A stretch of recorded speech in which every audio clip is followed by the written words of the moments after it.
And I say, why don't we go ahead and get started? Serena or Rania, you want to say some opening remarks? On my side, I'm just going to say that I'm very happy to see everyone today. We've already made a lot of introductions. I don't want to take more time of the session, so I just going to wish everyone to enjoy and benefit from this training. Thank you, everyone. Thank you. Serena, anything you want to add? Sure. I mean, nothing else more. I'd just like to welcome everyone. Thanks for all the work you've already put in. I know there have been quite a few emails and assignments in the past. And I hope you enjoy the course, and I'm available if you need anything. So you can just email me. Wonderful. Thanks, Serena. Well, welcome everybody. A streamlined process for presenting content, ways to keep your audience's attention, and tips for managing difficult participants. These are just some of the benefits that you're going to get from this facilitating live online learning course. So good morning, good afternoon, good evening. I'm Karen Feely, and with me is Rohit Agrawal. And together, we are your co-hosts, your co-facilitators for this 8-session course. Now, you might have noticed that the name of this course is Facilitating Live Online Learning. It's not training of trainers, and we call it that for several reasons. We do it very intentionally because we want to emphasize facilitation skills over training skills. You know, some people think that training means an expert is standing in front of the room or in front of the camera and talking. Well, we believe that the trainer's role is really to facilitate or make it easy for people to learn. And to do that requires that the trainer help the learners, not just talk at them. So in this course, we teach how to increase participants' involvement and how to build their skills, as well as how to convey information effectively. As you may remember from your pre-class reading assignments, facilitating training is its own competency, and it's one of the phases of the training life cycle. So this course focuses on what happens during the class. It's less concerned with designing, with supporting, or with evaluating training. We have other courses in GLC that focus on those phases. Now, although the focus of this course is live online learning, primarily done through web conferencing software like Zoom, most of what you are going to learn in this program also applies to when you teach face-to-face. Face-to-face learning occurs when the trainer and the participants are in the same location and can talk to each other at the same time. So this might happen in a classroom, but it could also happen in a field or even under a tree. As we go through this course, we're going to try to identify when there are differences between the two delivery modes. But for the most part, until we say this only applies to one or to the other, just assume that it applies to both. So at this point, I'm going to turn off my camera for now, just to save a little bit of bandwidth and to help you to focus. And I'll turn it on at different points. Well, let's look at a little bit more detail at what we are going to discuss. So we're here today in session 1, and we're doing the course introduction.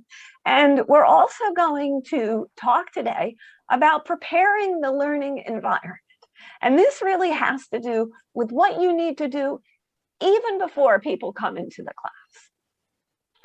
Then tomorrow in session 2, we're going to begin the big module. That's module 3, and we're going to talk about conveying information.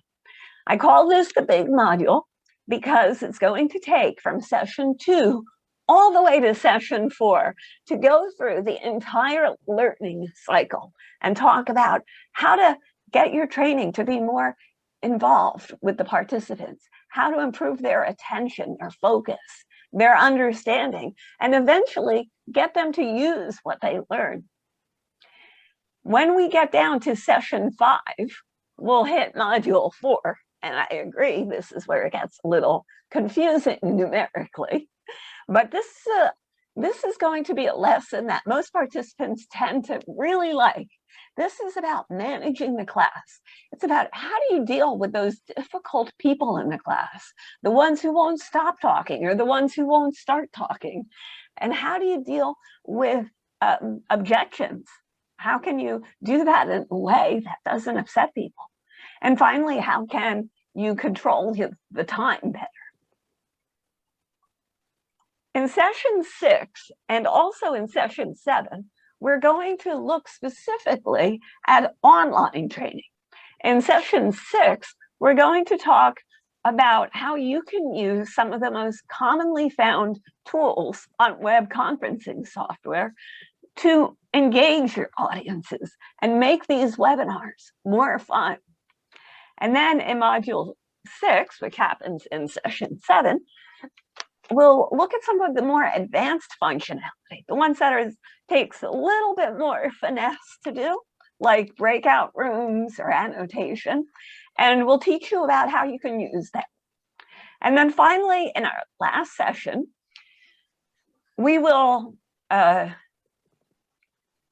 apply what you learned. You'll have a chance to practice and to get feedback, and then we'll wrap it up.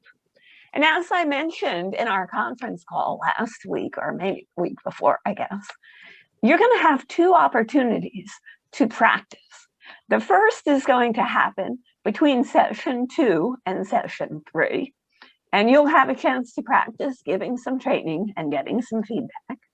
And then you'll have a bigger chance between session 7 and session 8. And so session 8, we're going to talk a lot about your experiences having done that. Now, the goal of the course is to improve your effectiveness as a trainer. So by the time you are done, you'll be able to conduct engaging, interactive, and informative training sessions that leverage accelerated learning principles to make it easier for your participants to learn. You'll be able to better manage the training environment to balance participants' needs and create a conducive learning environment. And you'll be able to adjust how you teach to meet your participants' needs and make it easier for them to learn. And finally, you'll be able to facilitate discussions in a way that enhances the learning experience and deepens participants' understanding. Using the accelerated learning techniques that you learn here provides an overall better experience for your participants, but it also benefits you. It's going to help you to keep your participants more engaged and more interested in what you are saying. So the techniques that you're going to learn here encourage you to involve your participants in their learning. The more involved they become, the more they pay attention for a longer time. You'll also be able to create a more conducive learning environment. And that's great because when people feel more comfortable, it reduces their nervousness. And this in turn reduces your nervousness when you lead the class. Accelerated learning makes it easier for your participants to learn, and that makes you look like a better trainer. And the more that reputation of you being a better trainer comes around, the more people are going to ask for you. And so the more they ask for you, your reputation grows, and so does the demand for your services. And of course, more demand leads to more sales. So this will help you if you're an independent. It'll help you to get more business. Well, since we're going to be together for a while, it's always a good idea to say out loud how we expect each other to behave during class. And we call these expectations ground rules. I have 3, and then if you want to add some, you can. So my big rule is participate, participate, participate. This session is for you. The more you actively engage, the more you do the activities, ask questions, and share your ideas, the more all of us are going to learn. Of course, since we are sharing our ideas, please be respectful of each other. And finally, very importantly, please mute your microphones when you are not speaking. This will make it easier for us to hear each other, and it'll reduce the burden on the bandwidth, and it'll avoid any background noises. You will have opportunities to speak, so you will have time where you can turn on your microphones, but just remember to turn it off afterwards. Are there any other rules that you would like to put in place? If so, please type them in the chat. If you do not know where the chat is located, it's down at the bottom of your window. There's a little speech bubble. If you click on that, that opens the chat box. Go ahead, and if you have anything, go ahead and write it in.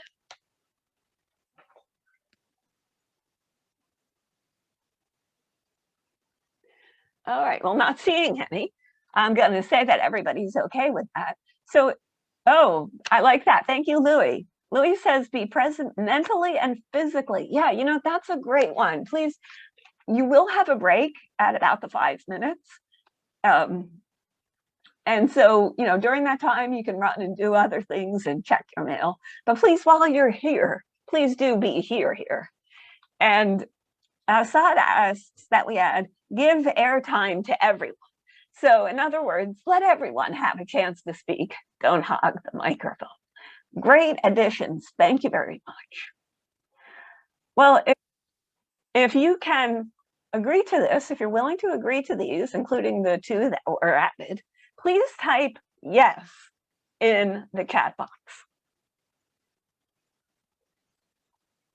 All right. That's great. Thank you so much. Wonderful. Wonderful. I'm so glad everybody is saying yes. Thank you. Well, now that you know what you are going to learn and how it's going to help you, let's find out who are your colleagues for this program. So in just a few moments, I'm going to show you a couple of pictures. And when I show you these pictures, I'd like you to pick one.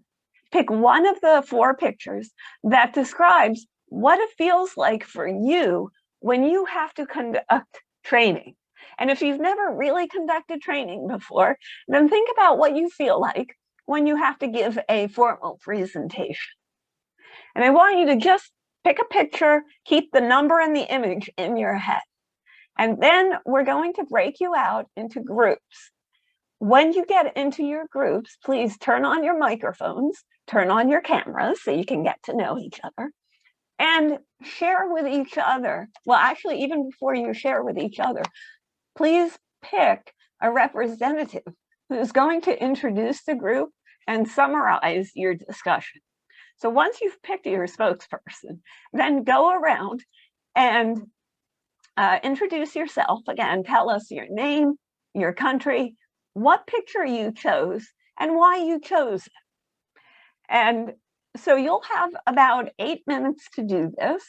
So don't go into too long of an explanation, but do give them a little bit of an answer. And then we'll come back together. And when we come back together, I'm going to ask that you, when your group number is called, so please do remember your group number. When your group number is called, everybody in that group turn on your cameras so we can all see you. And then your spokesperson is going to do the introductions and summarize your discussion about the pictures. So are there any questions about the assignment? Okay. So here are the pictures. I'll give you a couple of seconds to take a look at it. Ready? All right, go take a look.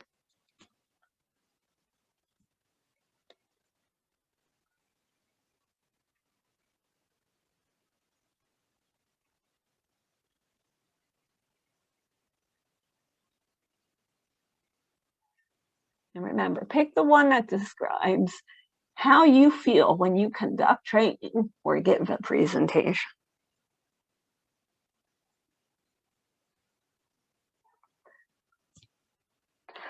Okay, so Rohit, you want to tell us about who is in the groups? Right. So in room 1, we have Abdullah, Asad, Esra, and Nicola and Shanaz. So I'll just repeat that. Abdullah, Asad, Esra, Nicola, and Shanaz are in room 1. Room 2 are Moshin, Praveen, and Fiona. Room 3, Ahmed, Akshi, Louis, and Shilpa. And room 4 are Chang, Wong, Kazi, and Vikram. Now, don't worry, you will be moved to your rooms automatically. So you don't have to, but when you come back, you just need to remember which room you were in, which number, so that when you give the feedback. Okay, well, thank you. All right, so remember, it's your name, your country, and why you chose the picture you did. And go ahead, Rohit, and let's send them off to their groups.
Rohit, can you move Shital into a group, please?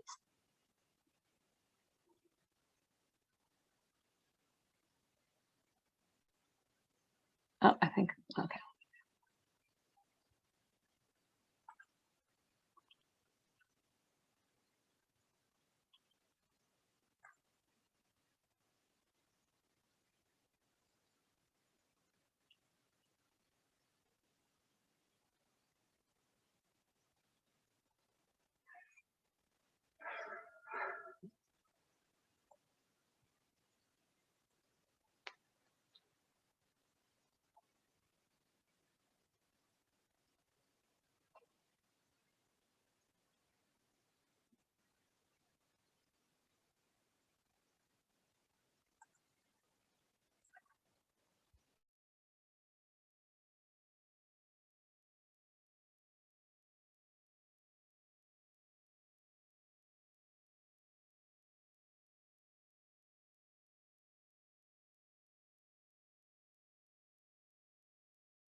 Okay, so it looks like most of us are back. Is that right, Rohit?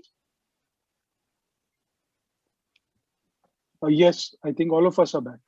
Okay, great. Thank you. All right, well, let's start then with group one. If you were in group one, and maybe Rohit, can you remind us of who that was? Yeah, just so group one were Abdullah, Asad, Ezra, Nicola, and Shinaz.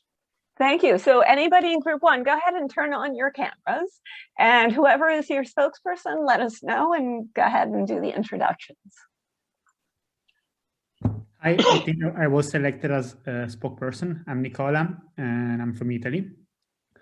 And yeah, we discussed a bit about the pictures, and no one selected picture number 4. We had 2 picks for picture number 1, 2 picks for picture number 3, and 1 pick for picture number 2.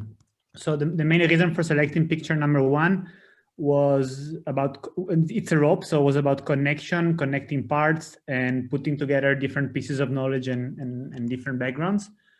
I guess picture number 2 was about energy, the energy you feel and you share with participants during the training.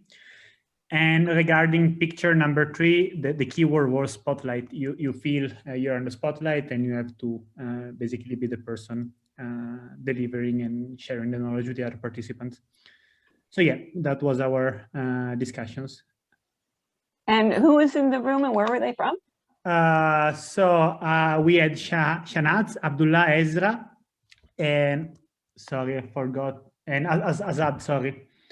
And so if I'm not wrong, Ezra, sorry if I make any gaffe, I didn't write down the countries. I know Ezra is from Turkey, Abdullah is from Afghanistan. If I'm not wrong, Azad and Shah, sorry if I'm not pronouncing it correctly, Shahaz are from Pakistan. Wonderful. Well, thank you. Please correct me if I did any mistake. Yeah, it's Shanaz. Shahnaz. Okay, sorry. Thank you. Well, welcome everybody. Thank you, group 1. Let's hear from group 2. Yeah, I'm Mohsin Lodi from Pakistan, Islamabad. I'm representing group 2. We were three in group two, room number 2. 1 from India, 1 from Philippines, and I from Pakistan. And we all selected 3 pictures. None was overlapping. One picked the picture number 1, with the idea that, training is a very complex things, and you have to unknot the things basically. Then I picked up picture number 2 because I feel very enthusiastic when I'm going to deliver the training. And third one was about the lights, and it's about the creativity. You come up with certain solutions and deliver the trainings. Wonderful. Thank you very much. And welcome group 2. Thank you. So what about group 3? Uh-oh. Did I just lose everybody? Hello? Hello? Yeah, Ken. Oh, okay. Oh, I lost all the video. I got a little scared there. Group 3, who's in group 3? Group 3 were Akshi, Louis, Shilpa, and there was one more person who joined later and was added. Its name and couldn't note. Oh, maybe. Sheetal. Sheetal, right. Yes, that was me. Sorry for the delay. It was a technical glitch on my front. No problem. So who's your spokesperson? We haven't decided, honestly. All right, well, somebody better step up. Okay, I can try. Okay, thank you. So we had Louis from Philippines, Ahmed from Pakistan, Akshi, Sheetal and Shilpa from India. And I guess 3 or 4 out of 5 of us had chosen the picture 2, which is a symbol of energy and enthusiasm. And well, one had interpreted it differently in the context of energy and enthusiasm, but it was all in that connection. And one of us had chosen the picture of spotlight. Yeah. Wonderful. And if anybody wants to add anything, please feel free. Some of us had a combination of two pictures, I think, because there were multiple feelings one goes through. So sometimes it was a combination that we talked about, I think. Did anybody pick number 4? No. No. Okay, that's good. That's a good sign. Great. Well, thank you and welcome. And let's go on now to group number 4. Yeah, hi, this is Vikram. And in group 4, there was myself, there was Chung from Vietnam, Kazi from Bangladesh, and Hung also from Vietnam. So amongst us, we had 2 who chose the knot, picture number 1, and I think that represented, similar to the others, complexity and problem solving being key requirements, and also the need to connect to people and form relationships. Kazi chose picture number 4, the tortoise, and that was really interesting because his experience has been that in his training he kind of starts off slowly and then needs to catch up and pretty much become a hare at the end to finish everything. And Kazi, correct me if I'm wrong, if I got you wrong there, but that's what I understood.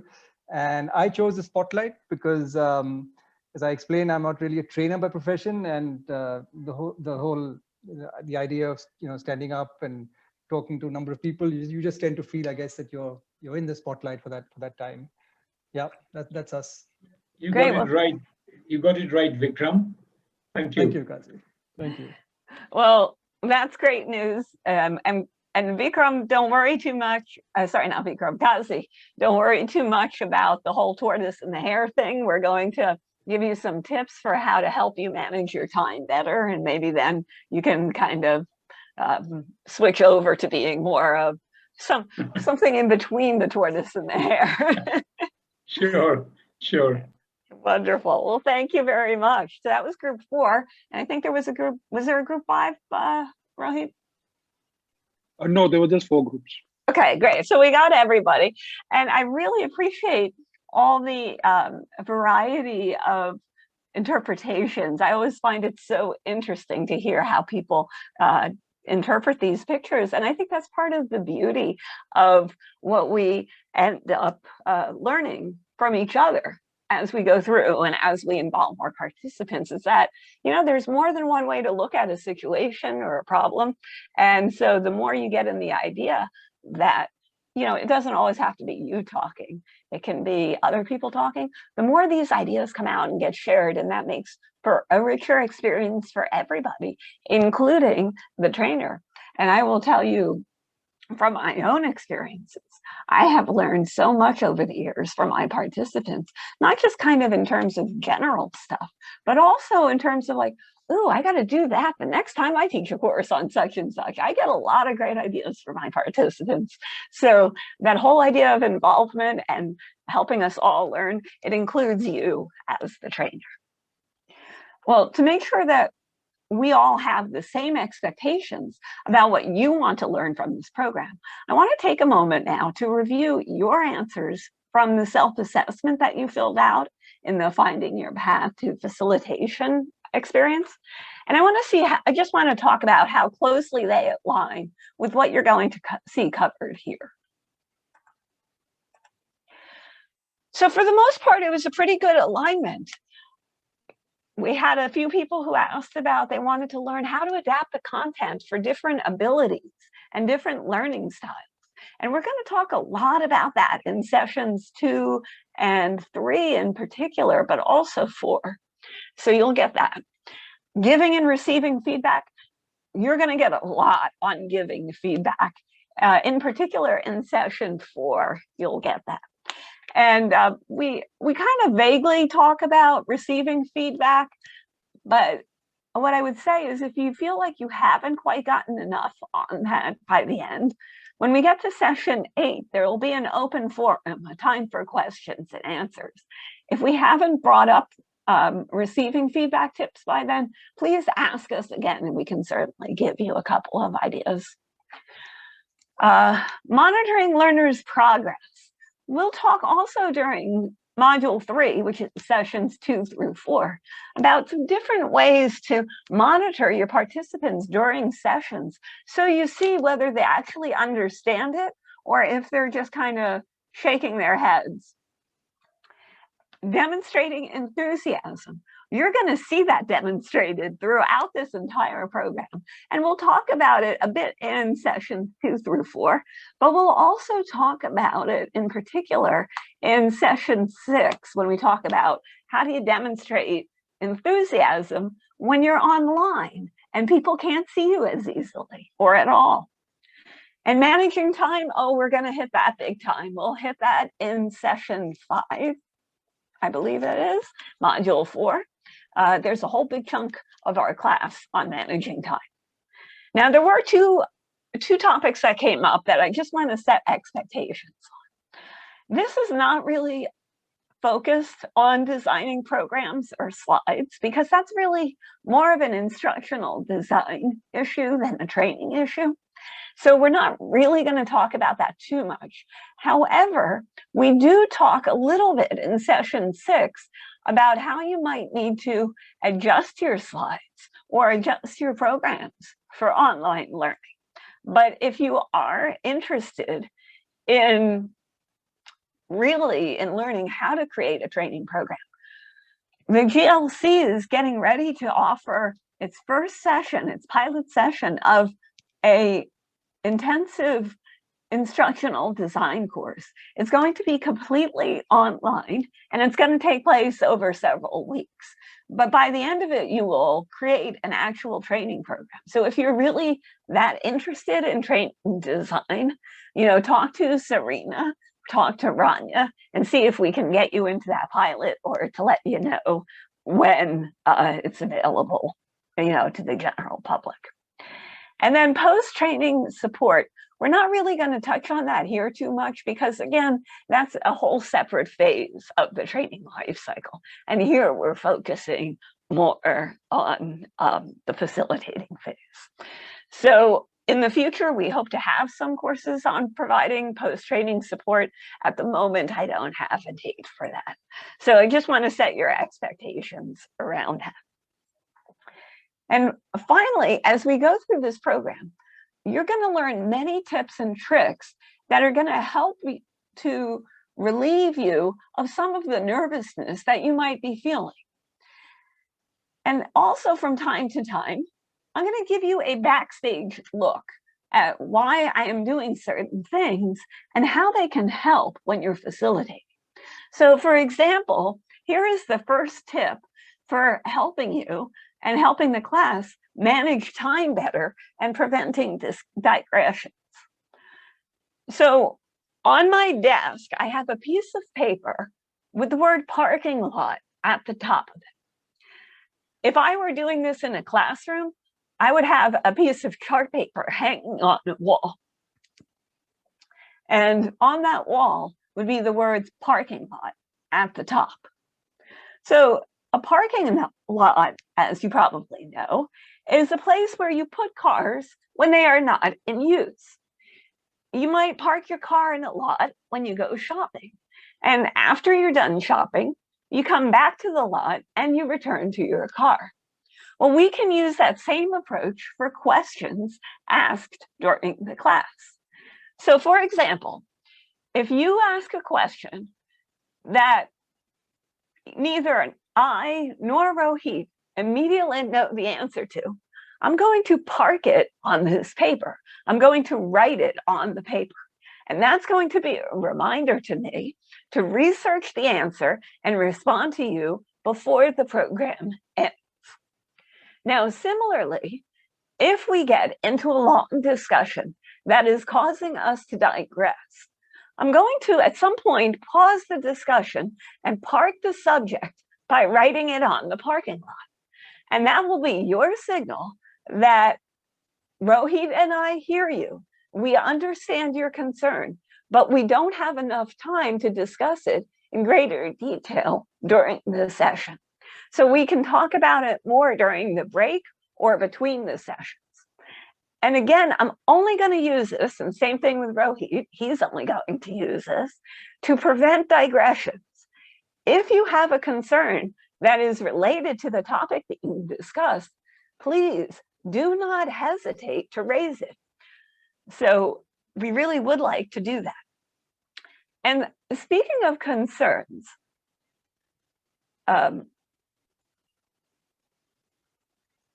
I want to just bring up one concern that came up, and this is actually a logistical concern.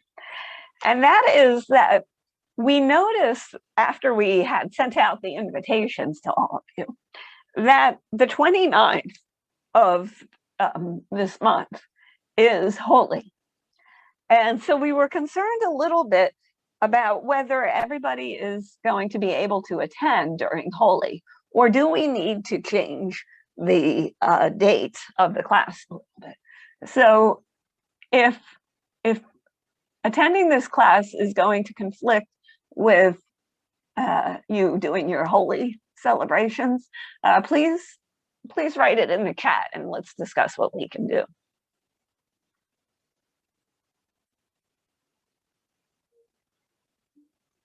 Okay.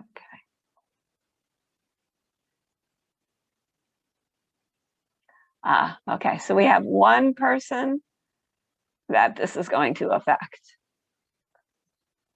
Okay, and one who says she's okay.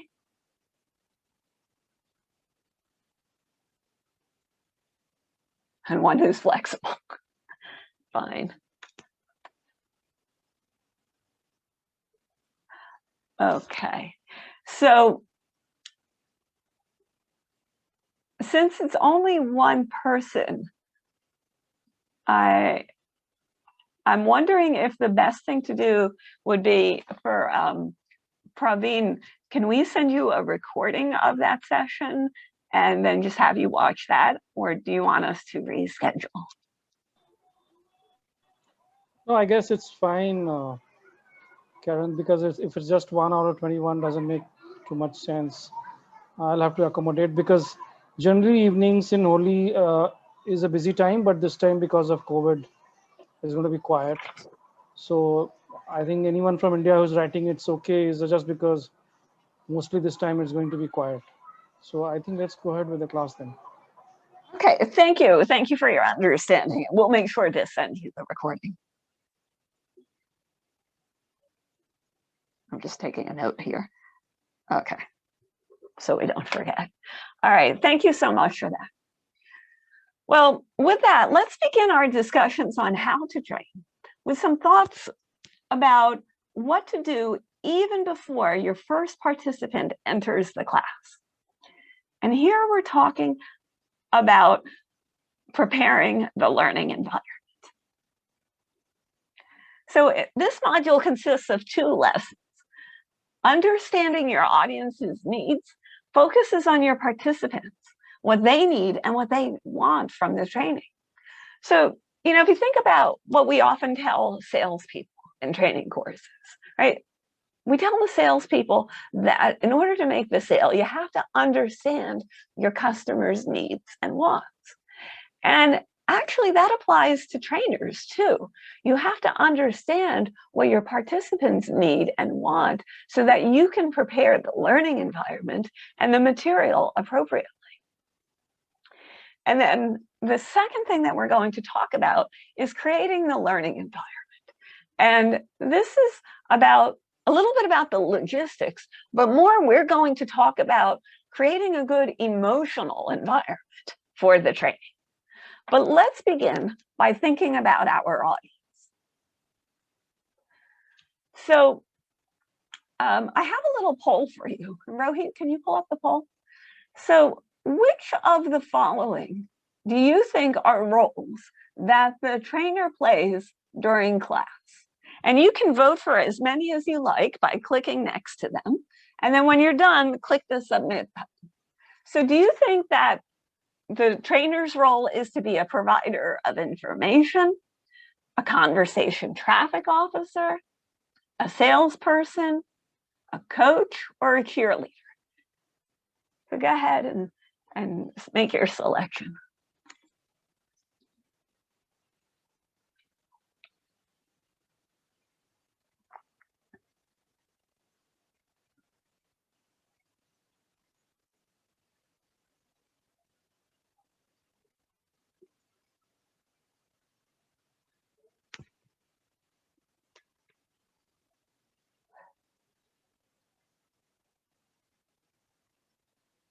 Okay. All right, Rohit, what do we got? What's the answers here? So the majority of people say that it's to be a provider of information. And the second most say it's to be a coach. And interestingly, the least selected was the salesperson. Well, I say interesting because whether or not you realize it, when you are training, you are responsible for being all of these. And the one that most people tend to forget is that you are, to a degree, a type of salesperson. You are selling your ideas or your knowledge, and your participants are your customers.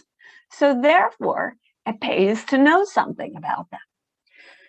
So to find out some much needed information, it helps to do a needs assessment before entering the class. And this lesson discusses what to consider when doing a needs assessment. The extent of your needs assessment differs depending on the circumstances. So if you are creating a course and then teaching it, you need to do a much more in-depth assessment than if you are teaching a pre-created course. But even if someone else has done the research and created the course that you are training, it's still worth the effort to ask some key questions. So let me ask you to write your answers to this question in the chat. How do you think a needs assessment helps you as a trainer? Go ahead and write your answers in the chat. How do you think a needs assessment helps you as a trainer? Shana says it keeps me focused.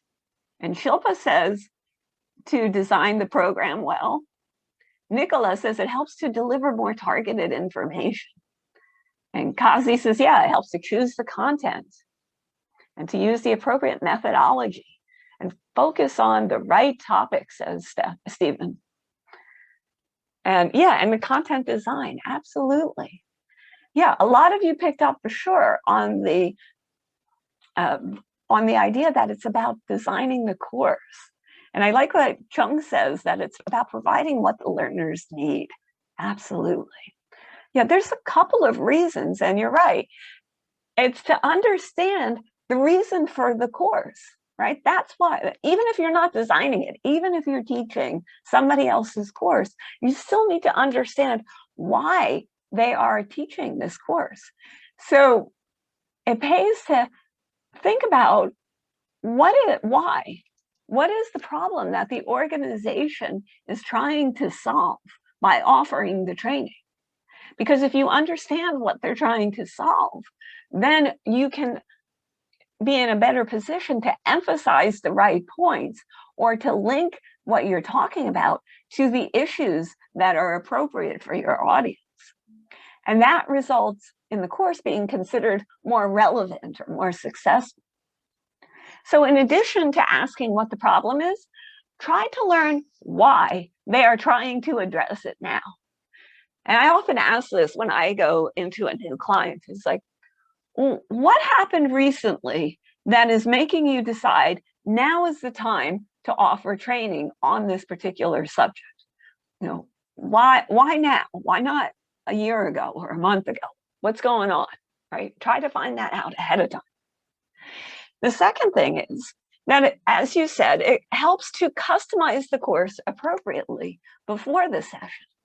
So as you learned in the pre-class assignments, adults need the training to be relevant and relatable to them. So the more you can make the examples similar to their own experiences, the more the participants will be able to understand the ideas that you're trying to convey. And even during this session, it helps you to tailor the talk, right?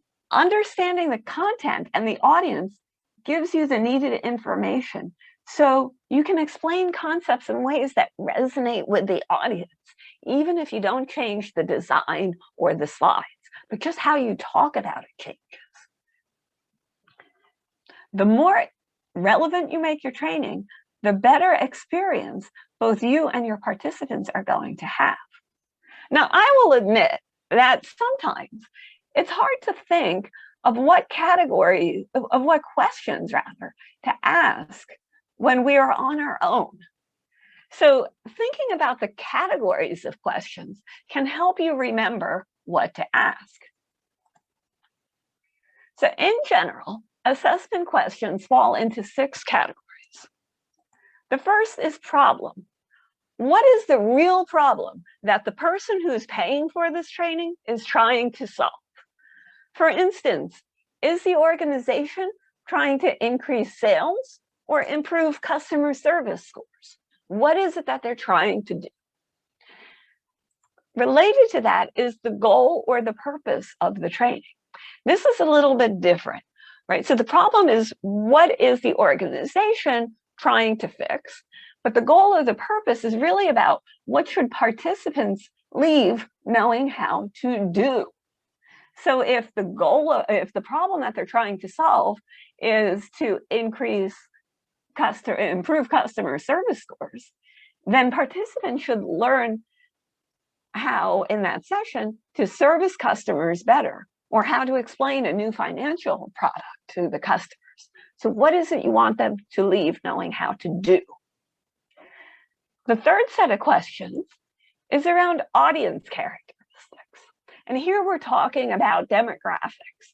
What are the ages, the experiences, the education, the roles, and the motivations of the participants? So in addition to all of that, remember to ask questions like, what are the native languages of the target audience? And how comfortable are they going to be learning a new topic in maybe a language that's not their first tongue? And also, what is the average reading level of the audience? The fourth category are hot button issues. And this is one people often forget to ask about. What topics, words, or phrases are likely to upset or anger participants? And what are words, terms, or topics to avoid? So for example, should we avoid discussing the bank's actual interest rates when we talk about how to calculate interest payments as part of making a decision about whether to take a loan? Some banks are going to say, no, just use simple examples, but don't talk about how rates. We want our customer relationship managers to have that conversation. And other banks might say, yeah, our banks are really, really low. I mean, our interest rates are really, really low. So go ahead and use ours and use it as a little way to plug our company. So ask those questions. And then, of course, there's logistics. Who is responsible for doing what, when, and where? So who is responsible for making sure that the participant materials are printed for the session, or that they're sent by email if the training is going to happen online? Who's going to do that? Who's the Serena of your group? And if the training is happening face-to-face, is the organization going to provide lunch or snacks for the participant?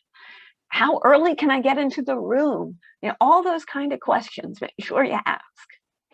And then finally, project limitations. What is the project scope? What activities or discussion topics are beyond the scope, schedule, and cost of the project? For example, let's say the training is about a new process for evaluating employee performance. Should the trainer discuss or avoid questions about how the company decides pay raise amounts? Really important question. You have to know how to handle. So with these categories in mind, let's see if we can figure out what questions to ask. So we're going to do this as an activity, and we're going to break you up into 6 groups. And each group is going to get a specific category. And what I'd like you to do when you get into your group, pick a scribe and a spokesperson. The scribe is going to open up either Word or PowerPoint and share their screen. and type the answers to the group's discussion so that you can have it and show it to the group afterwards. Also pick a spokesperson, can be the same person as the scribe or somebody else, who's going to do the talking when you come back into the main group. What you're going to discuss is, I'd like you to come up for your assigned category. What are some useful questions to ask when you're doing the needs assessment around your assigned category? So what are a couple of questions that you can ask around, if you've been assigned logistics, what are some logistics questions that are good to ask? Those type of things. So to do this, we're going to give you 7 minutes to answer those questions.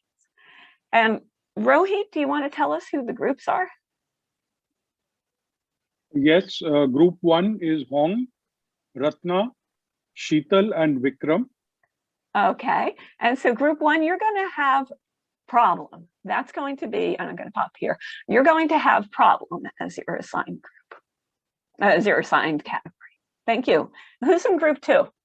Group 2 is Ahmed, Shilpa, and Fiona.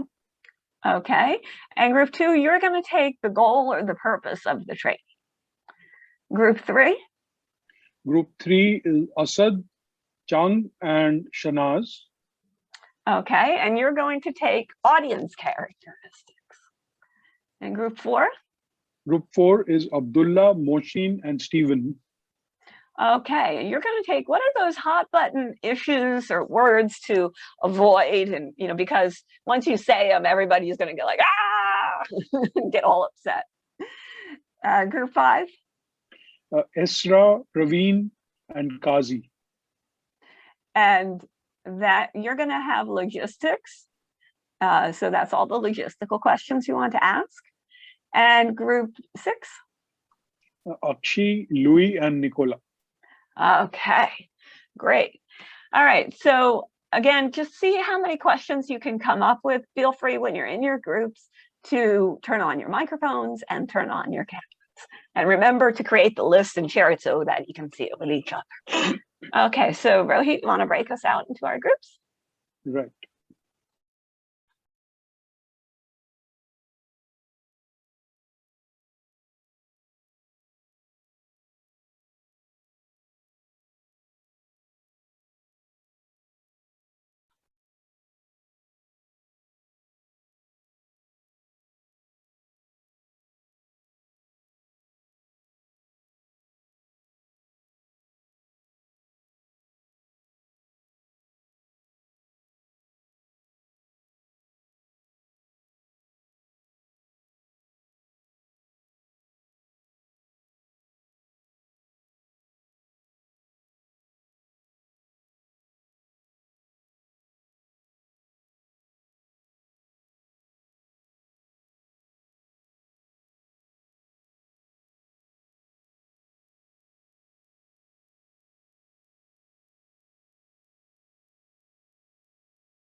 Karen, time check. We are at halfway now. 7:29 by my watch.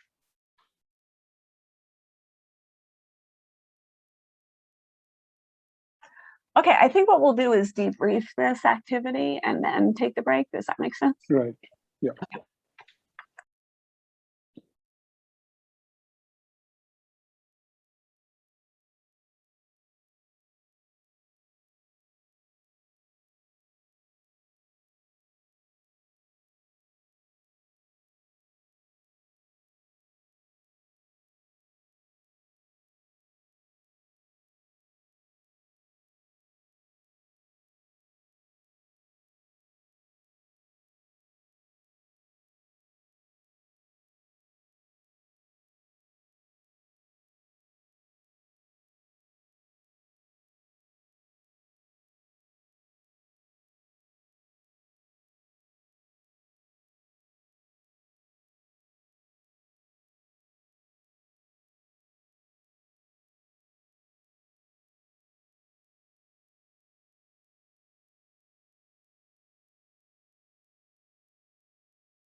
Rohit, are you going to give like a 1-minute warning this time?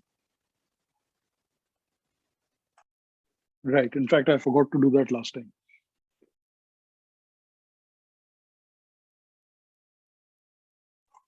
Thanks.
Okay, so is everybody back? It looks like it.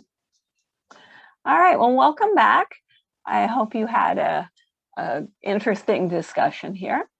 So what we're going to do is we're going to call you group by group and ask your spokesperson to share on the screen the list that you came up with.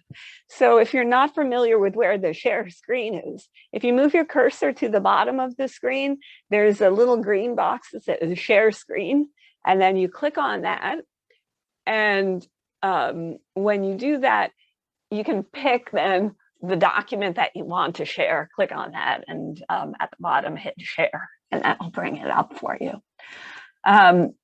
What I would suggest for the people who are not currently in that, well, for everybody else who's not talking, when those lists come up, I would suggest you take a screenshot of the answers, because this is a great list of tools, of questions, and you can put it into your trainer toolkit.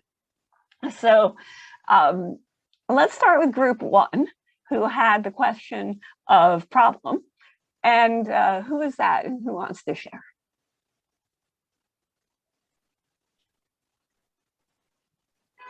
Sorry, I was on mute. Actually, we didn't get time to write this on a on a PowerPoint or anything. Can I just talk through it, or do you want me to write it on the whiteboard or something?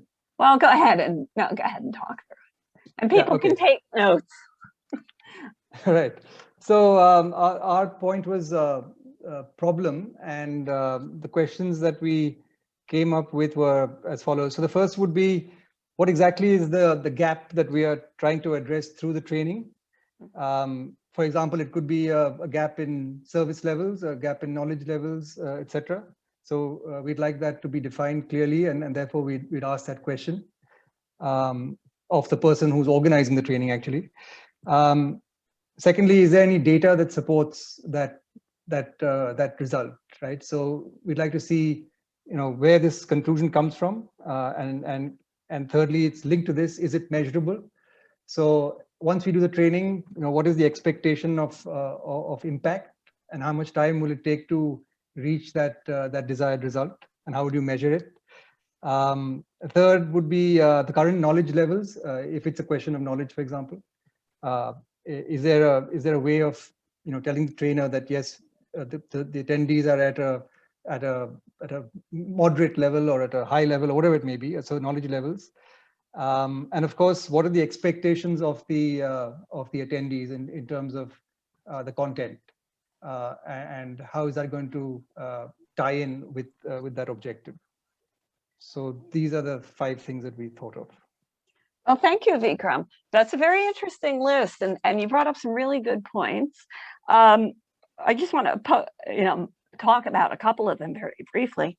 The first is the idea of data. Do you have any data to back up? And I think that's really an excellent question, because most of the time the answer is no, which is a shame, because a lot of times what happens is, like, a manager will say, well, we need training on time management because our staff is not getting the work done and they just don't know what they're doing. And if you took the time to actually say, well, wait a minute, what makes you say that? And what data do you have to back that up? And if they had actually done the research, what they might have found out was the problem isn't that the staff don't have enough time, it's that their first line managers keep changing their priorities. And every time they start doing something, then something else comes up and they get shifted. And so the problem isn't really the time management of the employees. The problem is the priority setting of the managers. And so you could be training the wrong problem. Your training could be addressing the wrong problem. And if that happens, then you're not solving the real problem of the company. So I think the question on the data is really, really good. The knowledge levels of the participants is an excellent question to ask. I would suggest that falls in more under the audience characteristics than the problem category. But it's an important question to ask. And similarly, with the expectations of the content, what do you think your participants are going to want to know? Again, I would throw that in under more audience characteristics than under what's the problem.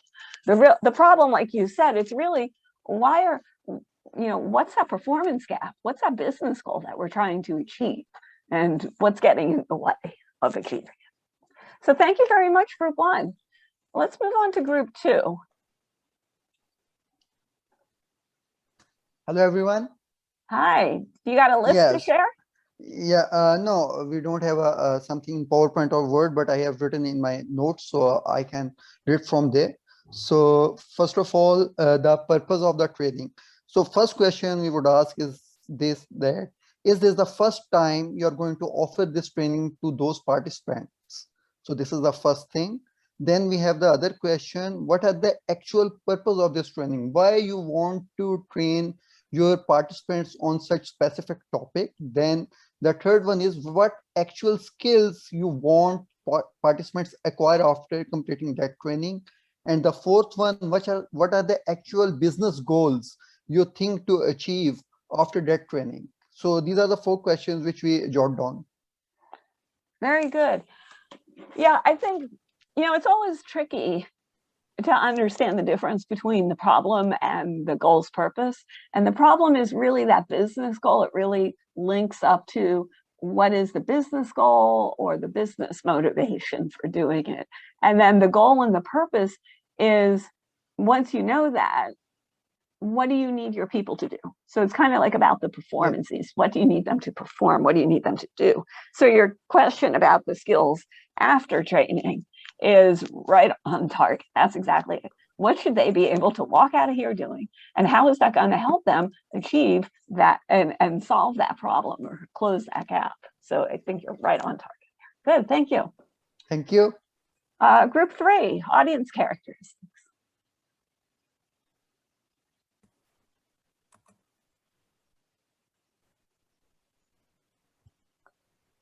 There we go. Great, thank you. Oh, Great, Liz. Make sure everybody takes a picture of this. And who's going to talk about it? If you're talking about it, I think you need to. Oh, I'm so sorry. Yes, I'm going to talk about it. Yeah, okay. So I'm representing the group. So definitely one would want to know, what's the education level of the audience, what is their experience, and what would be the age range of the audience, nationality, if you're doing this internationally, race, gender, language preference would be a very important one. And then previous training that the audience has had, or our potential participants have had in this before, and what would be some existing knowledge areas that one would keep in mind. Would it be a heterogeneous group or a homogeneous group? That would really determine the design. Type of training they have a preference for, meaning, for example, would they be more inclined towards experiential training or outdoor training? Type of role, job and role or functions that they are currently performing and where the change needs to happen. I think that's a repeat type of learner, how they learn the best. Are they visual learner, auditory learner? So some of that. Technology know-how, so that we know whether we can bring in some online support training. How motivated would, and then how motivated would the participants be to attend the training? Is it a mandatory training, or they'll have to be dragged to come to the training? And what are the expectations, or what benefits would the audience have in their mind with regard to the training? These were some. Excellent list. Yeah, and you hit on like two of my favorite ones, which was about the motivation and whether they're there because they want to be or they're there because they have to be. Yeah. There's a what do you call it? There's a like an expression that there's prisoners, there's vacationers, there's the two others. There's prisoners, vacationers, learners, adventurers. And adventurers. That's right. And the prisoners are because they have to be there and they don't want to be there. And the vacationers are there because it's better than being at work.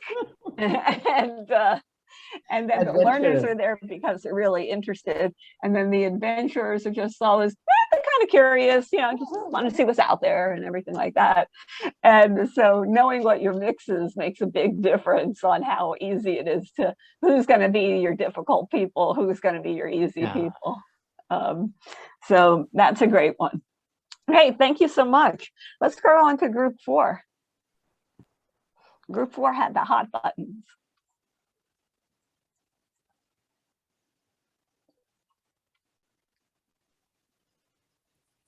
There we go. So we said, well, there's pretty much one overarching question, and that is, what should we not mention? And that relates to specific topics that we cannot speak about, potentially certain names that we cannot speak about.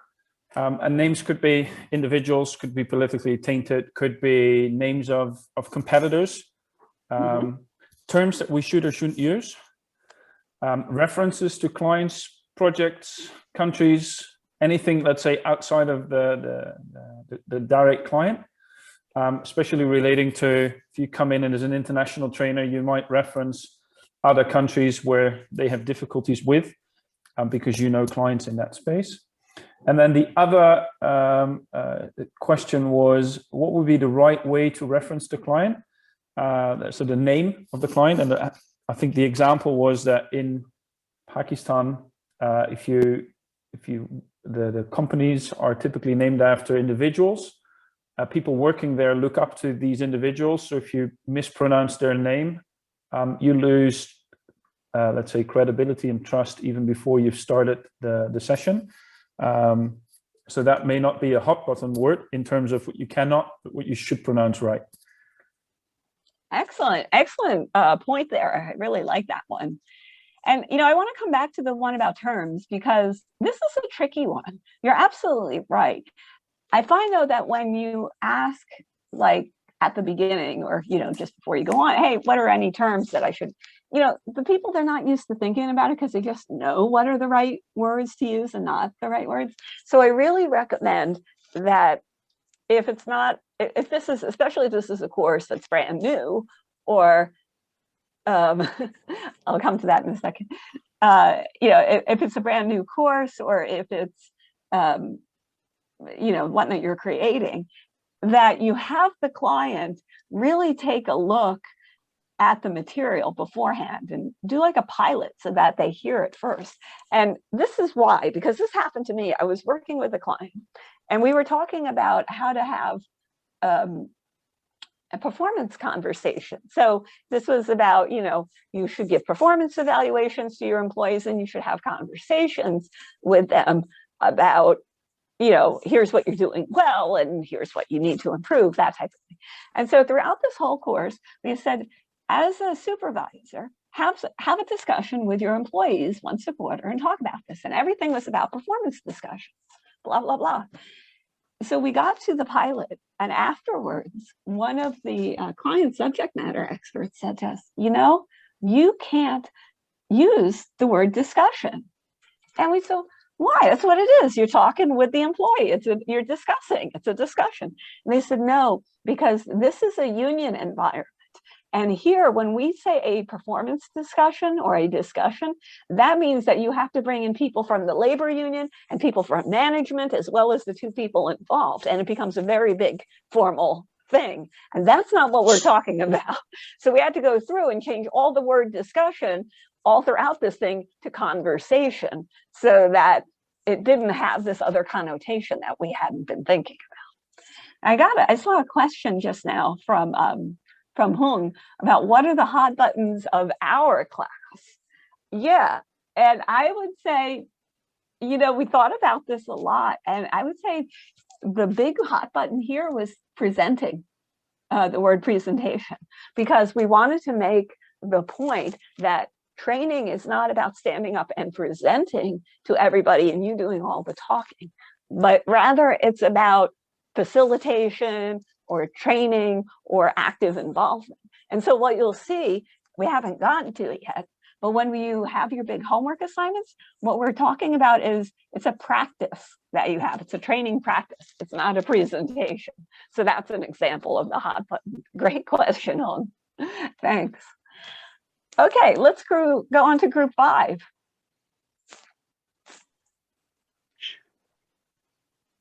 Sure, in a second.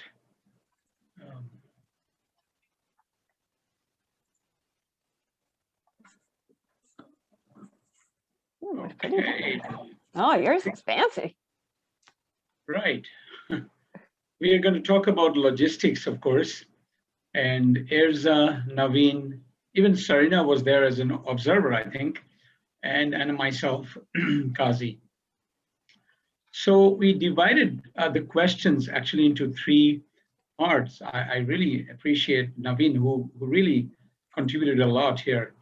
So as part of Praveen, Kazi. Praveen, sorry. Praveen, Praveen. Yeah. I misread it. Praveen. See. P-R-A. Is there spelling correct now? Yeah, thanks. Yeah. Praveen. Oh gosh, I made the mistake. I was just giving an example of the last presentation, what not to do. So anyway, thank you. There you go. And how to correct yourself in midstream. That's a good example. Yeah, instead of going ahead with the wrong and dragging it along. Okay, thank you. So Praveen has came up with some good idea of the 3-part, like pre-training, who invites the participant, whether it's online or offline, and who distributes the pre-reads. And then during training, who is going to print all the materials, the facilitator or the company, the organization? And then the menu, this discussion is also important. Equipment such as the projector, sound system, banner, list goes on, right. And then other whiteboards, soft boards, and there could be many other tools. But there's be post-training too, like feedback, evaluation, culture. This is going to be during the last part of the training, or sometimes people are comfortable doing later online. And there should be some follow-up materials and there could be a follow-up session as well, a shorter duration session. So I think that was it. Yeah, thank you. Wonderful. Wow. Thanks so much for this very fancy presentation. I'm very impressed. So excellent questions that you're asking. I think, in addition to, with regard to the question about who distributes the pre-reads, I think another big question to ask right up front is, should we have pre-reads? Because a lot of places, the people will tell you, no, there's no way our folks are going to read anything ahead of time. Don't even bother trying. So that's good to know. And same thing with on the post-training in terms of follow-up sessions, but should we? Do you want to? Because some companies are going to say, no, we just don't have the time. We don't have the budget for it. So, asking, if as well as when is good. Thank you very much. Pleasure. And I think that brings us to the last group, right? Group 6.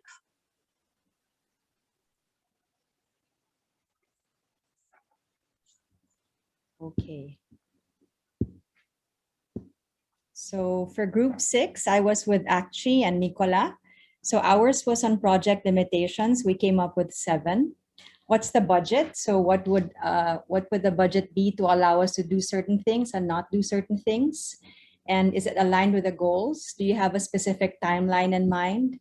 What is the minimum and the maximum number of participants? Is it beyond the scope? And what platforms are available? And lastly, how much effort is required from participants? So meaning, are we allowed to give them homework, or how much homework can they actually do after class? How much time do they have to be able to do work after the session?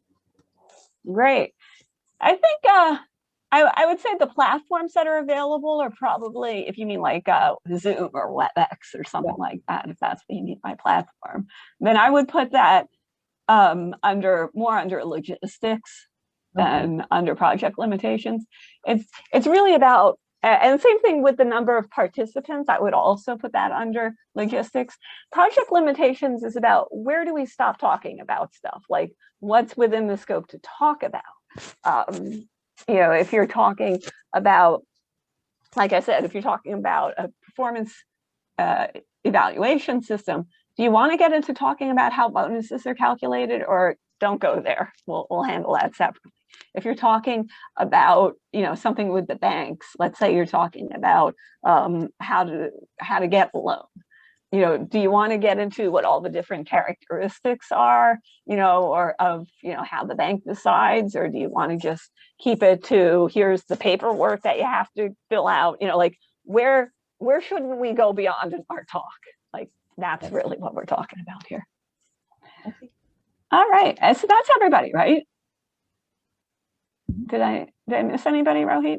Any groups? No, I think we're all done. Okay, good. Well, let's do this. Oh, sorry, there's a question from Shilpa here.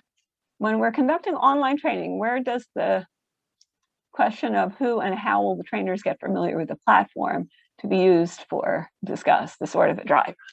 I would put that under, so the question was, what platform is used? Can we practice on it? Can we do a dry run? I would put that all under logistics. I would call that a logistics question, Shilpa. I think, and it's a very important question to ask, and find that out early, because you may need to change kind of how you do things depending on whether you're using WebEx, whether you're using Zoom, whether you're using Blue Jeans. There are a million of these things out there now. Thanks. Well, let's do this. It's a little later than what I had hoped for our halfway through break, but let's take about 5 minutes right now. I've got 27 past the hour, so let's come back at 32, and then we'll finish up this activity with a couple of concluding thoughts, and then move on to the next activity. So I'll see you in about 5 minutes. Okay.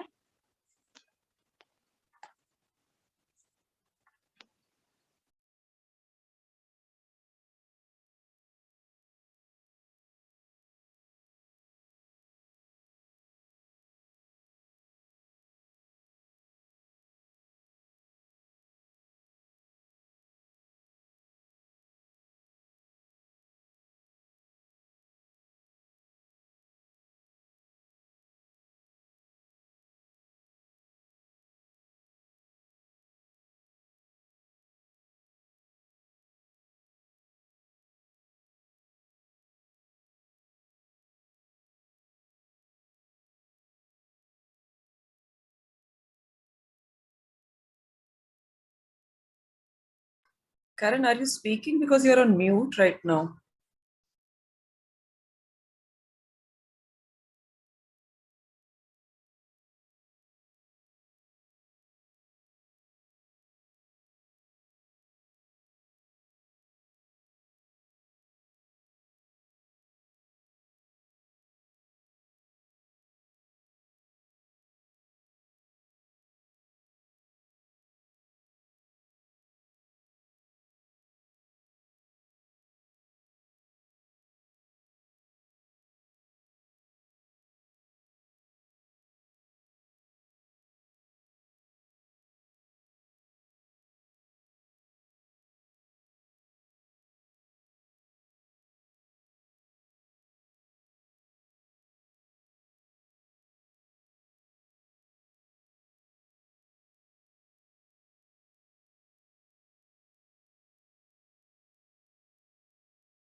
So we'll begin. Okay, I think it's just about 5 minutes. Not a glitch at all. It's just everybody was quiet still on break. Okay. Well, welcome back. Hope that helped. That was a great discussion you had. You guys brought up some great questions to ask.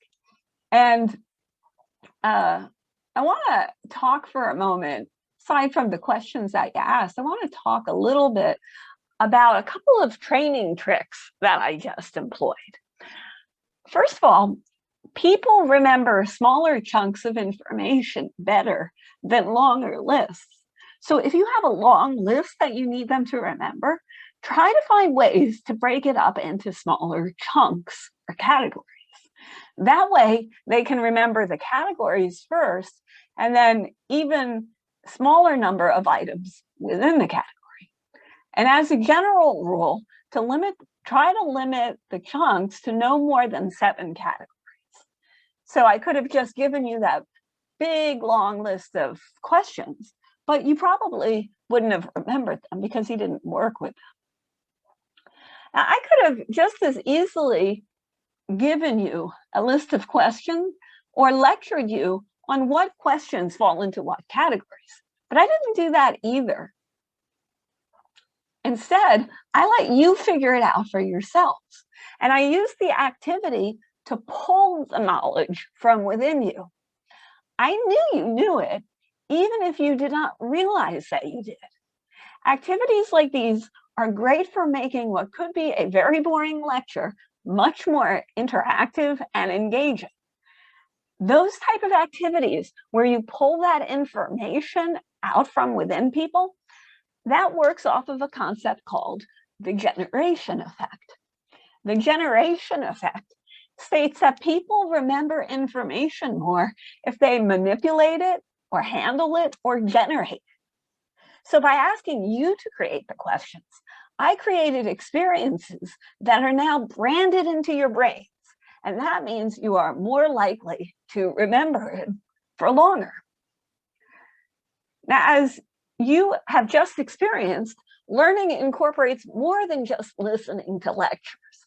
And as we go through this whole program, look for other examples of how we teach without lecturing. For now, though, let's just check your understanding.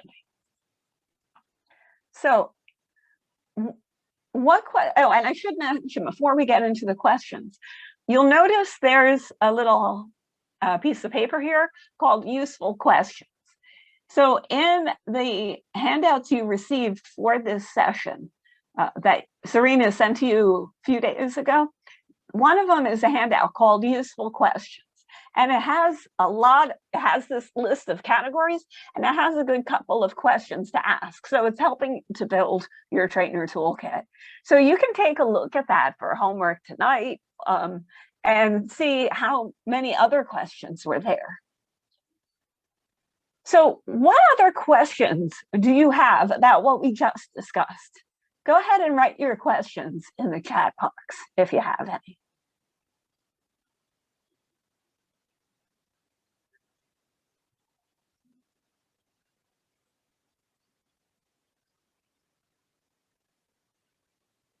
Yeah, the question was, do you have any questions about anything about needs assessments or the categories of questions? If so, write your questions in the chat box.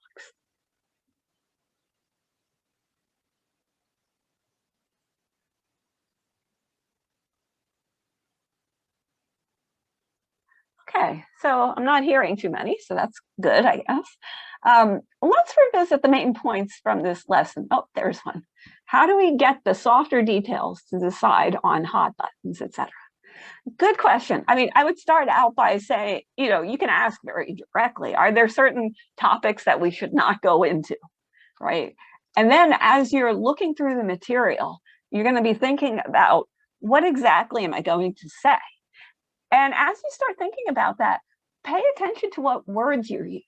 Are there some that maybe might be questionable? Like, for instance, if you're talking about, in some countries, like when you're talking about getting loans from places other than banks, from the informal sector, some places call it loan sharks. Some people call it money lenders. Ask your bank representative or your client, is there any problem with calling them money lenders? Or, is there a different term we should be using?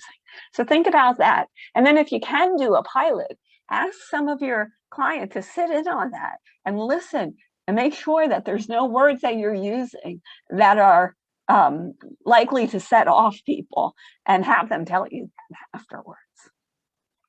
Great question. Thank you, Praveen.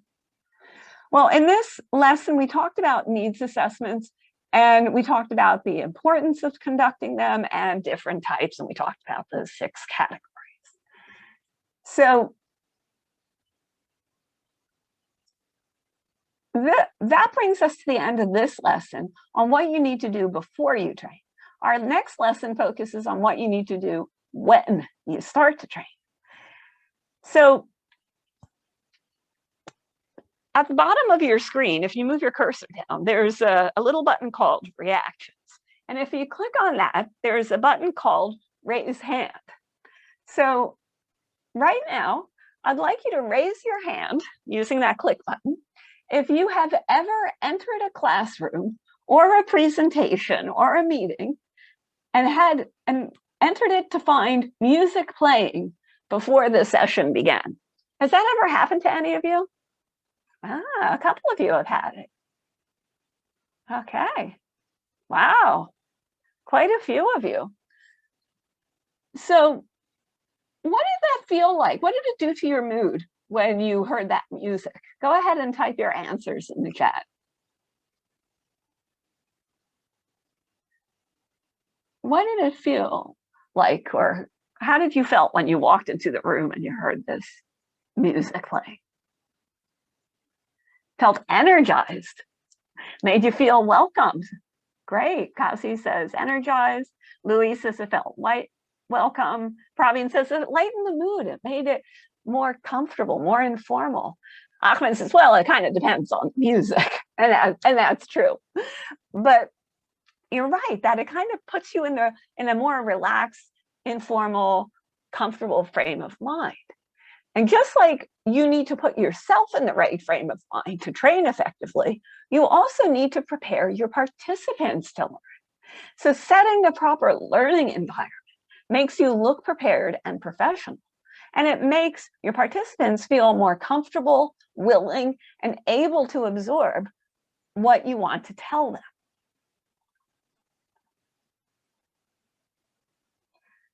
So in this lesson, we're going to talk about the learning environment.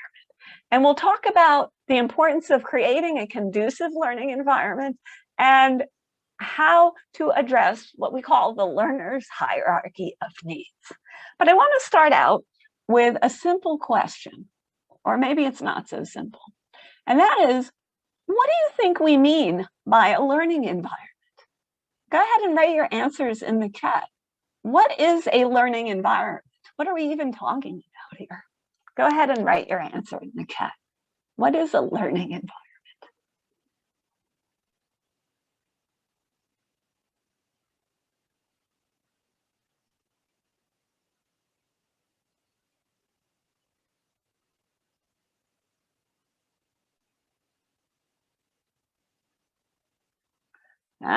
Okay, no, here we go. An ambiance conducive to, oops, that disappeared a little quickly there. An ambiance conducive to learning, says Kazi, right. And Shanaz says creating a readiness to engage and participate, to create the ecosystem, right. Assad says making the participant feel comfortable and relaxed and free, right, free to share. Absolutely, you've got it. Being ready to be open-minded, right? Yeah. The learning environment officially is the physical, emotional, and social setting in which the learning occurs. You got it, right? You only get one chance to make a first impression. So how the learning space looks and the tone that you set right from the moment participants meet you influences the mood and the attitude that they take toward the training. So for face-to-face training, this relates to how the learning space is arranged, as well as how you establish the emotional and the social settings for the learning. For online learning, the physical space relates to the placement of your computer and your camera, as well as what you have open and what you're sharing on your computer. So while the learning environment might seem like a minor consideration, it's really much more important than you might imagine. The learning environment you create from the moment participants join the class affects their attitude towards the experience. If you create an environment that looks and feels harsh, unwelcoming, or boring, then participants assume that their learning experience is going to be the same. But if you create an environment that feels warm, friendly, inviting, interesting, then they mentally prepare themselves for a positive learning experience. Similarly, think about the mood you create with how you act. If you smile, if you introduce yourself to each person as they enter and engage with them in small talk before the official start of class, then they start to think of you more like a friend. And that will make them feel more comfortable to share their thoughts and concerns with you and to give you the benefit of the doubt. And that applies to both in the classroom and online. As they say, first impressions count. Well, since this program focuses on how to facilitate online learning, we're not going to discuss the physical environment today. However, the handouts that you received include some tip sheets about establishing a conducive physical environment. And you might want to review these in case you ever have to teach in person in the future again. You might also want to bring them with you, keep them as like handy reference sheets, and reread them just before you go into a classroom and set up your room. Make sure that you have everything. There's some great handouts here, including how to arrange the desks and what to set up in the room. And there's also a tip sheet on what to do to prepare your environment for online learning, should you ever need to do that. And I have to tell you, I take that online physical learning environment checklist, and I have it on my bulletin board. And before every session, I go through it and say, did I do this? Did I do that? And I look at it. Karen, Stephen has a question. Yeah, what's the question? He says, so how come we're not sharing webcam footage in this session? We miss a big part of face-to-face transmission. Is bandwidth the main reason? Yeah, but there's a couple of reasons, and that's a good question. One is definitely bandwidth, especially if you know that you have participants who are in parts of the world where the internet connection isn't so good, or if you have really large audiences, then having that camera on can really slow things down. The second part is that for some people, it's a little bit hard to look at the person talking and focus on the screen. So focusing on the most important part is, having your camera off helps you focus on the person. And you'll notice that during this, I do turn on and off the camera, but when I want you to look at the screen, I keep it off. The third reason is because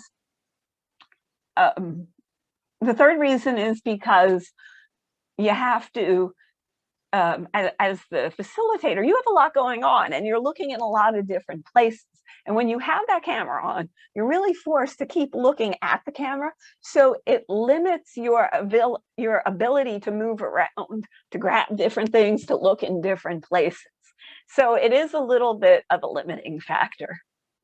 I appreciate the avatar looks better than a black screen, and I will adjust that accordingly. You are correct.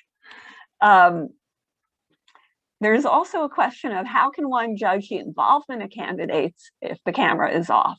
What actually are they doing? And that's the thing that I face in many trainings. That's a good question. And the answer, as you'll see as we go through this some more and into tomorrow, is questions and activities and the number of slides.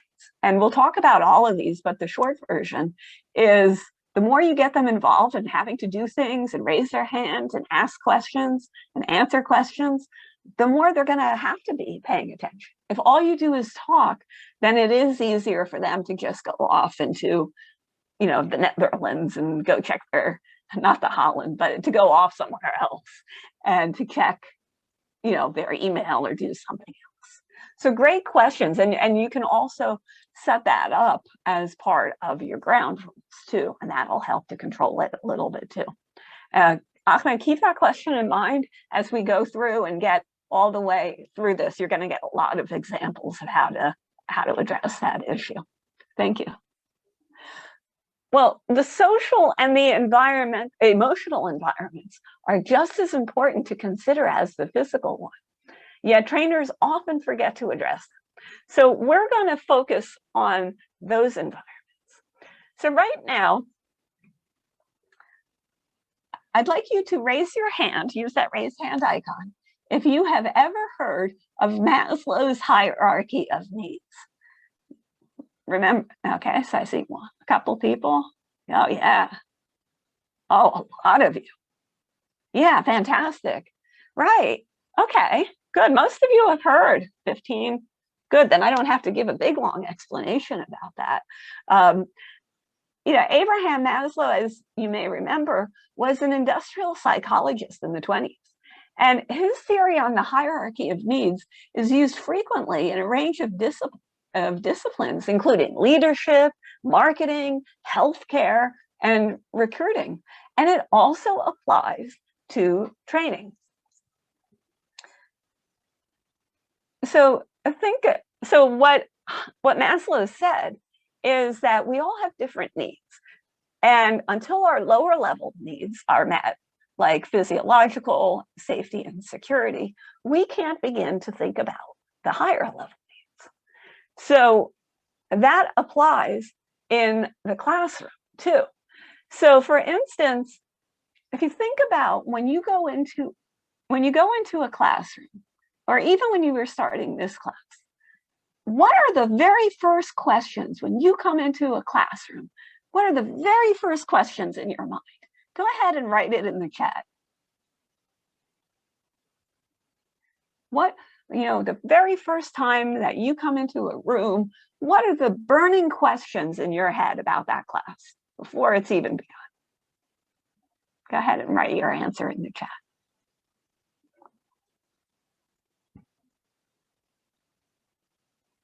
Where's the exit? Yeah, yeah, absolutely.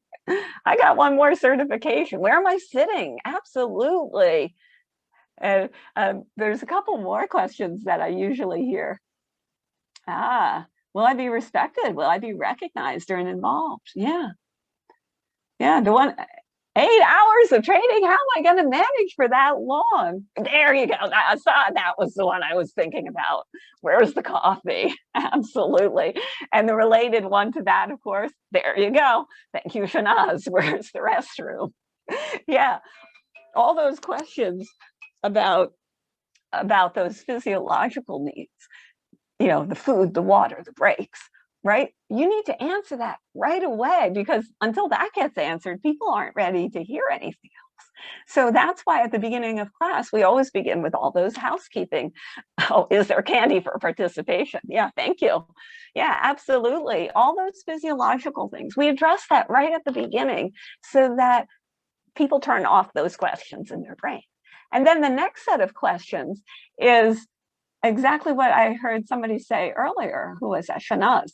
Will I be respected? Will I be recognized or involved? Who are these people in the room? Do I know more than them? Do I know less than them? And who is this woman up here talking to me? And why does she get to talk? And that's why we go through introductions and we do icebreakers, because as you do these, you start to hear, oh, I know as much as that person. I know as little as that person. Okay, I'm in the right room. And maybe you break up into groups and now you feel that connection. You're like, okay, this is all right. I'm cool here, right? And so that's your self-esteem. And so you answer all those questions. And only then, after that is done, are you ready to really start thinking about the meat of the course. Right? Self-actualization is all those things bigger than yourself. It's, philosophy and charity and science and just everything else, theories. But if I had walked in here today, if you had turned on this computer and I said, good morning, I'm Karen Feely, and let's talk about Maslow's hierarchy of needs. How would you have felt if I had just started the session that way?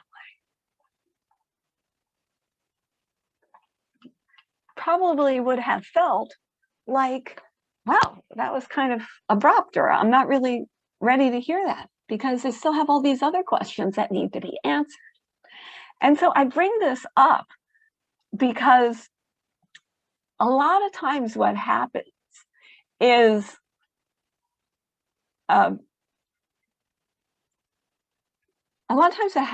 there's a lot of content to be covered. And when speakers are looking for ways to shorten a course, they often say, well, let me just skip that introductory. Let me just skip that icebreaker because that's just wasting my time. But I'm here to tell you it is not a waste of time. It serves a very important purpose. And until you turn off those questions that are repeating in their tape recorder in people's brains, they're not ready to hear what you have to say.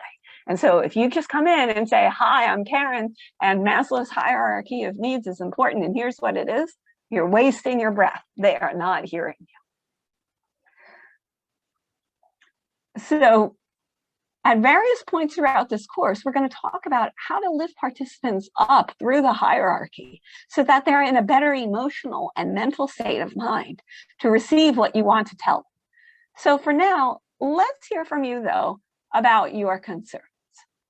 What concerns do you have about what we just discussed in this lesson on setting the learning environment? Go ahead and write your answers in the chat box, or ask your questions rather in the chat box.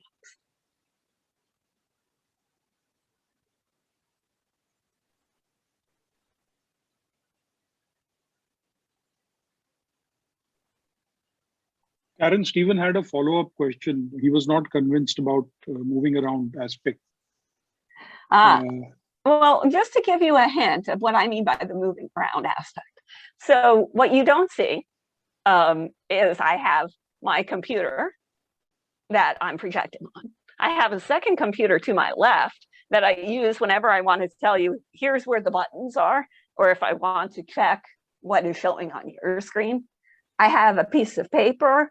I have a pen where I'm taking notes. I have my water, I have my clock. And so it's all spread out within arm's reach. I also have like a sweater that I sometimes need to put on or off. So there's a lot that I'm doing, even though you can't see it. And if I am forced to just keep looking at the camera and limit my movement to what's on the camera screen, then it makes it a lot more difficult for me to do it. So that's why I say, and I've heard this, and what I'm finding is that it's becoming a best practice for just these very reasons, to only put on, and I should actually do this right now, to only put on the videos during like the Q&A and at the beginning and at the end. So that way the trainer has a little bit more flexibility.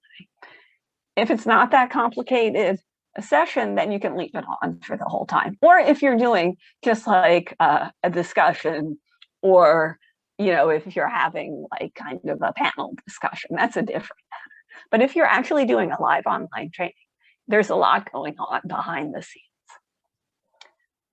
What should I do? Can I just add, sorry, can I just add, this is also for the participants, because a lot of times, the last 1 year we've seen that we're working from home, and you may have someone may have a toddler moving around, someone may have there are various things that are happening around the house. So maybe even to put the participants at ease, and you can't really ask them to keep the camera on all the time. Sometimes they may get the feeling that they're constantly under scrutiny. So that may be another reason to not insist on everyone keeping their cameras on at all times. Thank you. Yeah, that's a really great point. And Kasi had kind of a follow-on question, which was, I was under the impression that keeping a video on as much as possible should be encouraged, but is not required. Yeah, and like I said, I think this whole, live online learning has been around for a while, but everybody being on camera all the time, and all the different types of web conferences that now exist, whether it's a webinar, a live online learning, a panel discussion, a meeting, a substitute for a phone call, they're different and they serve different purposes. And so I think we're all evolving, and the best practices are evolving, and it's changed since even from a year ago. The other thing I will tell you is that it's much more difficult to be on camera as a participant or as a trainer for a long period of time, because you do have to keep looking and being on. Like even when I talk to my parents sometimes on Zoom, I'm like, I'd rather be doing this just on the phone, because then I can close my eyes. When you're on camera all day, your eyes get really tired, and when you're on the computer all day. And so again, it's about making people feel more comfortable too. So it is changing. So there's questions about, when I don't see the audience directly, it does limit nonverbal communication, which I think is important. So how do I deal with that? Absolutely. And we're going to cover that. We have a whole session on that. So we'll go into it in more detail there. But I will say this, that you're right. I saw some people say, use the emojis more, use the chat function more, get people to do things. Because even if you have your camera on and you have everybody having their camera on, if you've got more than about, 15 people on your call, it gets hard to see who's there. The thumbnails get small, it goes to 2 to 3 pages. Now you're flipping between the pages of the thumbnails and your slides. It gets hard to see it anyway, so you don't get as much feedback as you would in a class. You just cannot glance the room in quite the same way that you can in a classroom. These are great questions, and we're going to have more time to discuss these. But I do want to, and a lot of this will come out over the next 7 sessions that you're going to have. So these are great questions. Keep them coming. I am going to continue on, though, because I recognize we're getting close to time. And, just to conclude what we were talking about here, we discussed the learning environment, and we talked about the importance of creating that conducive learning environment, that it helps you to get people in the right frame of mood to talk and to ask questions, just like you guys are doing. And it's great. And I'm so happy that you're asking the questions and you're contributing to the chats. And I do encourage you to keep that up. We gave you the lists for logistical requirements, and we talked about how it's so important to answer those basic questions before you dive into the content. How if you just dive into the content, you're going to end up losing participants. They need to be eased into it. And this module discussed how to put everybody in the right frame of mind. And in our next session, you're going to start learning how to apply those principles that you read about in the foundations courses that you took, those self-study courses you took before you came here. So that brings us to the end of this session. And in the next session, we're going to start looking at the learning cycle in much more detail and answering a lot of these questions. But in preparation for that, we have some homework assignments for you. So first of all, you received a packet from Serena the other day, and it had these 5 sheets in them, useful questions, the different checklists. Go ahead and reread them now that you have a little bit more context in them. Also, Serena's going to send you a new pack of handouts after this session. Make sure you read them before the next session. They explain what GLOSS is. You heard a little bit about GLOSS in the Foundations of Learning course. Here it explains it in a little bit more detail. And you'll also have a handout on TPMA GLOSS evidence indicators. That one you can look at. It'll probably make more sense to you as we go through this session. So have that with you at the next session. And there's also one on non-lecture learning. So for those of you who are saying, how do I keep people engaged if I can't see them? And how do I do this if I'm talking? Read that handout on non-lecture learning, and it'll give you some really good ideas about how you can say the same things in ways that aren't these big hour-long lectures. Also, there's going to be a handout in there with a link to a video. The video is a demonstration of GLOSS. So please watch that video beforehand. And as you watch it, keep in mind, look at the GLOSS components and those GLOSS evidence indicators and see if you can spot where the trainer has done each of them. Please make sure that you watch that before you come to the next session, because in the next session, we're not going to show it to you again, but we're going to talk about it. And finally, the last page of the handout you're going to receive has a link to an online evaluation form for this particular session. You'll have this at the end of every session. Please do fill it out each time. It helps us to understand what we're doing well and what we can do better. So please fill that out. Also, I know that Rohit wanted me to mention that he's going to put together a WhatsApp group, and he'll use this if he needs to communicate something really quickly with you guys. And I believe that he is still missing a few phone numbers. Is that correct, Rohit? Yes, in fact, I've just given my number in the chat box. I'll just request everyone, irrespective of whether you've entered your number on the Google Sheet or not, just send me a WhatsApp message with your name and country, and I'll just add you on the group. It'll help me, it'll be easier for me to save the contact if you just send me a message. Great. Thanks very much, Rohit, and thank you, everybody. So that concludes our session for today. And our next session is tomorrow, right, Rohit? And yes, tomorrow, same time. Same time, same password, and look for the link in your invitation. So thank you all so much for your participation today, and we'll see you tomorrow. Have a good rest of your day.